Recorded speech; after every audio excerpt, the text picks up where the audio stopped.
नमस्कार दोस्तों, मैं अरविंद सर स्वागत करता हूं आप सभी लोगों का अपने YouTube चैनल जय हो जौनपुर में।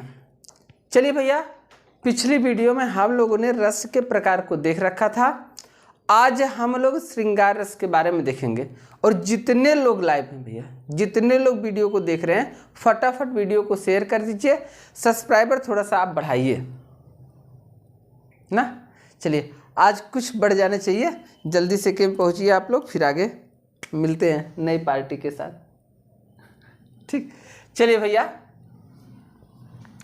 अब हम बात करते हैं। आज हमको पढ़ना क्या था भैया? श्रृंगार रस। श्रृंगार रस, ये रस खत्म कर लेते हैं। कुछ लोग कह रहे हैं कि भाई साहित्य पढ़ाने के लिए ना, तो भैया ऐसा है कि साहित्य पढ़ाएंगे। अब मैं थोड़ा सा आप हमारे प्रति सोचिए और अपने चैनल के प्रति सोचिए, और इसके बाद हम आपके प्रति सोचते हैं। जिस दिन आप हमको के में पहुंचा देंगे उस दिन मैं भैया 2 वीडियो आपको दूंगा, एक साहित्य का, एक व्याकरण का। अलग अलग दोनों वीडियो हम देंगे। तो आगे कार्य मेरा है, प्रयास आप लोग भी थोड़ा सा करेंगे।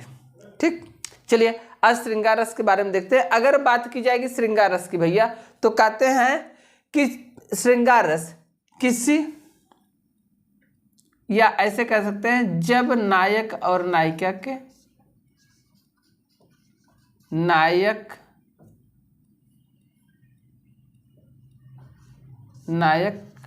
और नायिका के,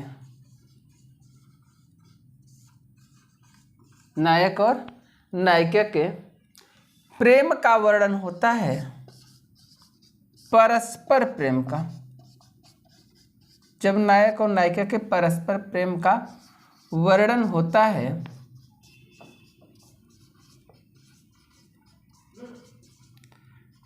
तो वहां श्रृंगार रस होता है।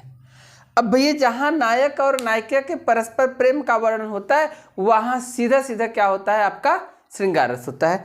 अगर कभी बात करते हैं श्रृंगार रस की भैया, तो ध्यान दीजिएगा, श्रृंगार रस के 2 भेद भी होते हैं। कितने भेद होते हैं? 2 भेद होते हैं भैया।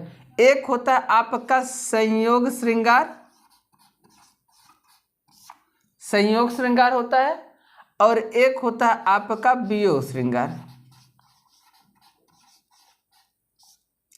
एक संयोग श्रृंगार होता है, एक वियोग श्रृंगार होता है। जहां नायक और नायिका का भैया प्रेम होता है मिलने के बाद, वहां संयोग श्रृंगार, और जहां बिछड़ने के बाद प्रेम होता है वहां वियोग श्रृंगार। अब हम दोनों को एक साथ देखते हैं भैया, संयोग कैसे होता है, वियोग कैसे होता है। हम श्रृंगार रस देख रहे हैं। श्रृंगार रस के 2 भेद भैया, संयोग श्रृंगार और वियोग श्रृंगार। तो अब दोनों के उदाहरण, चाहे वो संयोग श्रृंगार का उदाहरण होगा और चाहे वियोग श्रृंगार का उदाहरण होगा, दोनों का उदाहरण क्या होगा? श्रृंगार रस ही होगा। जैसे आप लोग पढ़े होंगे भैया, बतरस लालच लाल की मुरलीधरी लुकाए, सौंह करे भवहने से दैन कहे न डियाए। यानी बतरस लालच लाल की, भगवान श्री कृष्ण से बात करने के लालच में राधा रानी ने मुरली को छुपाकर रख लिया। यहां नायक कौन है? भगवान श्री कृष्ण। नायिका कौन है? राधा है। नायिका भैया नायक से बात करने के लिए मुरली को चुराया और चुरा के रख लिया, अब दे नहीं रही है।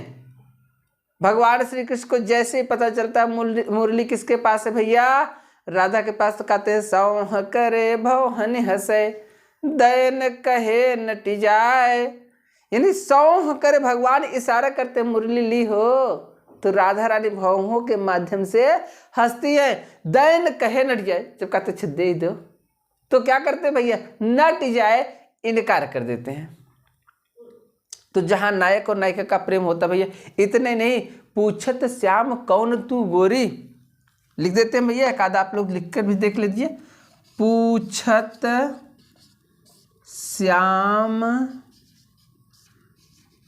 कौन तू गोरी, सीधा सीधा संयोग श्रृंगार है। भगवान श्री कृष्ण भैया राधा से पूछ रहे, कौन तू गोरी, ऐ गौर वर्ण वाली स्त्री तुम कौन हो, कहाँ रहती, कहाँ रहती हो, काकी है बेटी, किसकी बेटी हो, देखी नहीं कबहू ब्रजखोरी, मैंने तुमको ब्रज में कभी देखा नहीं। अजीब सा तरीका है। पूरा पता ले लिए भैया, कहाँ रहा काकी है बेटी देखी नहीं कहो, ब्रजखोरी। इतने नहीं भैया, पहला उदाहरण था। दूसरा, इस संयोग की बात हम भी कर रहे हैं ना। देखिए, धेनु दुहत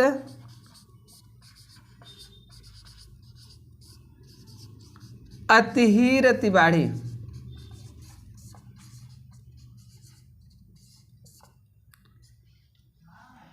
कहते भगवान श्री कृष्ण भैया गाय का दोहन कर रहे हैं। गाय का दोहन करते समय उनको राधा दिखती है उनको, तो कहते धेन दुहत अतिहीर अतिबाड़ी। भगवान श्री कृष्ण का प्रेम इतना ज्यादा बढ़ जाता है, कहते एक धार दोहन पहुंचावत, एक धार जह राधा ठाड़ी। एक धार भैया बाल्टी में जा रहा और एक धार वहां जा रहा जहां राधा खड़ी है। और इतने नहीं भैया, भगवान श्री रामचंद्र के बारे में भी देख लीजिए। भगवान श्री राम भैया कहाँ पहुंचे? जब जनकपुर में पहुंचते हैं। अब जनकपुर में भगवान राम को देखने के लिए मैंने आपको बताया था पूरा गांव उमड़ पड़ा था। और वहां भी संयोग तब मिलता है जब माता सीता जी भगवान राम को देखते हैं भैया, देखती हैं। कहते लता ओट सब सखी सुहाए, श्यामल गौर शरीर सुहाए। लता के ओट से सभी सखियों के साथ सीता जी भगवान राम को देख रही हैं। और जैसे देख रही थी भैया, उसी समय भगवान राम की निगाह सीता के ऊपर पड़ जाती है। कंकन किंकिन नुपुर ध्वनि सुन कहत लखन संराम। भगवान राम लक्ष्मण से करें पीछे तो देखो कोई है। अब इतने नहीं भैया, इतना कहकर कहते हैं अस कही तब चित ये ते ही ओरा, सिय मुख शशि भय नयन चकोरा। कहते अस कही तब चित ये ते ही ओरा। ऐसा कहकर भगवान राम सीता की तरफ देखने लगते हैं। सिय मुख शशि भय नयन चकोरा। सीता का मुख चंद्रमा के समान हो जाता है और भगवान राम चकोर पक्षी की बात देखते रह जाते हैं। अच्छा, ये तो संयोग श्रृंगार की बात होती है। अभी वियोग श्रृंगार की बात करते हैं हम।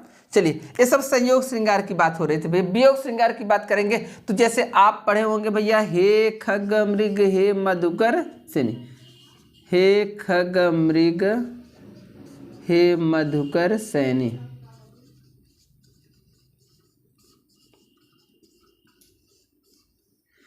तुम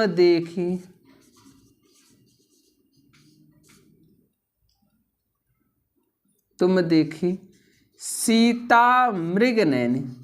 हे खग मृग हे मधुकर सैनी, तुम देखी सीता मृग नैनी। यहां पर कहते हैं भैया हे खग, पक्षियों से भगवान राम पूछ रहे हैं, मृग मृगों से पूछ रहे हैं, मधुकर सैनी। मधुकर सैनी मतलब भौरों के दल से पूछ रहे, तुम देखी सीता मृग नैनी, क्या मृग के नेत्र के समान सीता को तुमने देखा है? तो यहां पर भी क्या होता भाई, वियोग श्रृंगार, नायक वियोग में। और इसके आगे चले जाएंगे भैया तो भगवान श्री कृष्ण कहाँ चले गए? मथुरा चले गए और गोकुल में पूरी गोपियां वियोग में हैं। और मथुरा जाके भैया वो करते क्या है, एक पत्र भेजते हैं। और पत्र भेजते हैं गोपियों के लिए, तो सभी गोपियां उसको भैया उद्धव जी लेके आते हैं पत्र। और उद्धव जी लेके खड़े हैं सभी गोपियों के सामने कि देखो ये तुम्हारा प्रेम पत्र है, अभी सब लोग आ जाएंगे तब इसके बाद हम सुनाएंगे। अब गोपियों को बर्दाश्त नहीं होता है। वहां पर लिखा गया, रत्नाकर जी ने बड़ी अच्छी पंक्ति लिखी भैया कि भेजे मन भावन के उद्धव के यावन के सुधी ब्रज गावन में पावन जब न लगी। कहाँ रत्नाकर के ग्वालिन की झोरी झोरी दौरी दौरी नंद पौरी आवन सबन लगी। उजकी पद कंजन के पंजन पे पेकी पाती छाती छोहन सबन लगी। हमको लिखो है कहाँ, हमको लिखो है कहाँ, हमको लिखो है कहाँ, कहाँ न सबन लगी। कहते भेजे मन भावन के उद्धव के आने, मन भावन भगवान श्री कृष्ण के भेजने पर उद्धव के आवन की, उद्धव जी के आने का सुधी ब्रज गावन बेपावन जब न लगी। यह समाचार जैसे ही ब्रज गांव में फैलता है, कहते हैं कि कहाँ रत्नाकर की ग्वालिनी की झोर झोर। ग्वाल बालिनियां झुंड के झुंड नंद बाबा के द्वार पर आती हैं। और जब वहां आती हैं तो उद्धव जी पत्र को लेकर खड़े हैं भैया। तो ध्यान दीजिएगा, जब उद्धव जी पत्र को लेकर खड़े हैं तो गोपियां देखती हैं, बर्दाश्त नहीं होता है। कहते हैं उझक पद कंजन के पंजन पे। अपने पैर के पंजे पर उछड़ उछड़ के भैया पेख पेख पाती छाती छोहन समय लगे। सभी लोग पत्र को छीन छीन कर अपने हृदय से लगाने लगती। और जब इतने लोग पत्र को छीनेंगे भैया, 16,108 गोपियां छीनेंगी तो मिलेगा कितना बड़ा, इतना बड़ा। लेकिन प्रेम की परिपक्वता देखिए भैया, उतने बड़े में ढूंढ रही है कि हमको लिखो है कहाँ, हमको लिखो है कहाँ, हमको लिखो है कहाँ, कहाँ नशा बनने लगी। सभी गोपियां ढूंढती हैं कि मेरे बारे में कहाँ लिखे हैं और मेरे बारे में कहाँ लिखे हैं। इतने नहीं भैया, गोपियां सब जानती थी भगवान कई लोगों से प्रेम करते हैं, लेकिन प्रेम की परिपक्वता तो तब होती है जब आप प्रेम में त्याग कर दें। कि अगर मेरे पास ताकत है, गोपियां सभी अपनी तरफ भगवान को आकर्षित करती हैं। वो ये नहीं कहती कि आप दूसरे से प्रेम क्यों कर रहे हैं, वो कहती थी मैं इतना प्रेम दूंगा कि आपको दूसरा कोई भाएगा ही नहीं। ऐसा ही होना चाहिए कि आप इतना ज़्यादा प्रेम दो अपने प्रेमी को या प्रेमिका को कि उसे दूसरा अच्छा ही न लगे। सभी गोपियों में इसकी होड़ थी, उन्हें एक दूसरे से ईर्ष्या नहीं थी। भगवान भले किसी से प्रेम करें, इसलिए वहां से प्रेम की परिपक्वता हमको मिलती है। और प्रेम की परिपक्वता तो इस प्रकार मिली भैया कि उद्धव जी जब जाने लगे तो सभी गोपियां भगवान श्री कृष्ण के लिए विदाई देती हैं। कहते हैं धाई जिते तिते विदाई है तो उद्धव के गोपी भर यारती संहारती न सासुरी। कहें रत्ना कर मयूर पक्ष को लिए को गुंजे अलिय उमाहे प्रेम आसुरी। पीठ पट नंद जसुमत नवनीत दियो कीरति कुमारी सुर बारी दई बासुरी। भैया गोपियां सभी धाई जितते विदाई होती उद्धव की विदाई के लिए गोपियां जहां पा रही वहीं चली जा रही। गोपी भर आरती संहारती न सासुरी। गोपियां अपने आरत माने होता है दुख, अपने दुख को संभालते हुए सासों को नहीं संभाल पा रही हैं। कहते हैं कहाँ रत्ना कर मयूर पक्ष को लिए, को मोर का पंख लेकर आ रहा भैया, पंख लेकर आ रहा है। को गुंज अली है उमाहे प्रेम आसुरी, कोई गुंजन की माला लेकर रोता हुआ आ रहा है। पीठ पट नंद जसुमत नवनीत दियो कीरति कुमारी सुर बारी दई बासुरी। भैया पीला वस्त्र नंद बाबा देते हैं और कीरत कुमार राधा मधुर सुर वाली बांसुरी देती हैं। भैया दूर जाने में प्रेम की परिपक्वता बढ़ जाती है। वही राधा जिसने मुरली चुराया था भैया आज भगवान श्री कृष्ण के लिए सुंदर मधुर सुर वाली बांसुरी दे रहे हैं। अच्छा इतने नहीं, जब उद्धव जी ले लिए ना, गोपियों का प्रेम देखिए, प्रेम में जहां त्याग होगा उससे हर कोई प्रभावित होगा। उद्धव जी इतना ज्यादा प्रभावित हो गए गोपियों से कि उनका सामान दोनों हाथ में लिए लेकिन रख नहीं रहे हैं। कहते हैं प्रेम मद छाके पग परत, कहाँ के कहाँ थाके अंग नैना ने शिथिले तसुहाई है। काहे रत ना करे आवत चकात उधो मानो सुधियात, कोई भाव न भुलाई है। धारत धरा पे न उदार यति आदर सुसारत, बहोरी ने सो आंसू अधिकाई है। भैया जो सामान लिए हैं ना, इतनी इज्जत कर रहे हैं कि सामानों को रख नहीं रहे। सारत बहोरी ने सो आंसू अधिकाई है। जो आस प्रेम में विवल होकर उद्धव जी रोते हुए मथुरा जा रहे हैं, और रो रहे हैं तो आंसू जब गिरते हैं तो खुजली होती है, लेकिन कहते हैं वो खुजली करने के लिए भी सामान को रख नहीं रहे। सारत बहोरी आंसू अधिकाई, वो अपने बहोरियों से आंसू को पोंछ रहे हैं भैया। अच्छा इतने नहीं, जब भगवान श्री कृष्ण के पास पहुंचे तो भगवान श्री कृष्ण तो जानते ही थे। उन्होंने कहा क्या उद्धव आप उपदेश दे दिए? तो उद्धव भैया रोने लगे छच्छा काल करके। कहते छावते कुटीर कहूँ रम जमुना के तीर, औन गौन रेती सो कदापि करते नहीं। कहाँ रत ना कर बिहाई प्रेम गाथा, गुड़ श्रवण रस नामे रस और भरते नहीं। गोपी ग्वाल बालन के उमड़त आंसू देख लेखी प्रलया गमहु न को डरते नहीं। होते चित चाब जो न रावर चितावन को तजी ब्रज गाँव इत पाँव धरते नहीं। कहते हैं कि छावते कुटीर कहूँ रम जमुना के तीर। कहते आप अगर मेरे मित्र नहीं होते, भगवान श्री कृष्ण डायरेक्ट कि अगर आप मेरे मित्र नहीं होते तो मैं यमुना नदी के किनारे कुटी बनाकर वहीं पर रह जाता। औन गौन रेती सो कदापि करते नहीं, मैं आने जाने का काम कभी करता नहीं। कहाँ रत्नाकर बिहाई प्रेम गाथा, गुड़ श्रवण रसना में रस और भरते नहीं। जो गोपी ग्वाल बालों का प्रेम था ना, इसको छोड़कर मैं प्रेम अपने कान में कुछ भरबे नहीं करता, कुछ सुनबे नहीं करता।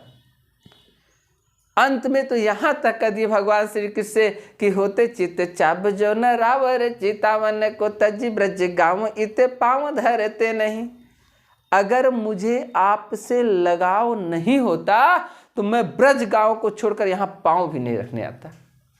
तो भैया ये होता है आपका प्रेम, और इसी को हम क्या कहते हैं भैया, श्रृंगार कहते हैं। तो जहाँ नायक और नायिका के प्रेम की गाथा होती है वहाँ पर क्या होता है, श्रृंगार रस होता है। श्रृंगार रस के दो भेद होते हैं भैया, संयोग श्रृंगार और वियोग श्रृंगार। जहाँ साथ में रहकर भैया प्रेम होता है वहाँ संयोग श्रृंगार, और जहाँ दूर होकर भी प्रेम ज्यों का त्यों बना रहता है वहाँ वियोग श्रृंगार। और ध्यान दीजिएगा, प्रेम की परिपक्वता किस में होती है भैया, वियोग श्रृंगार में होती है। ठीक, चलिए हम आपसे मिलते हैं अगले एपिसोड में, और वीडियो को लाइक और शेयर जमकर करिए भैया। बाकी सभी लोगों को ढेर सारी शुभकामनाएं, बधाइयाँ, धन्यवाद दिल से।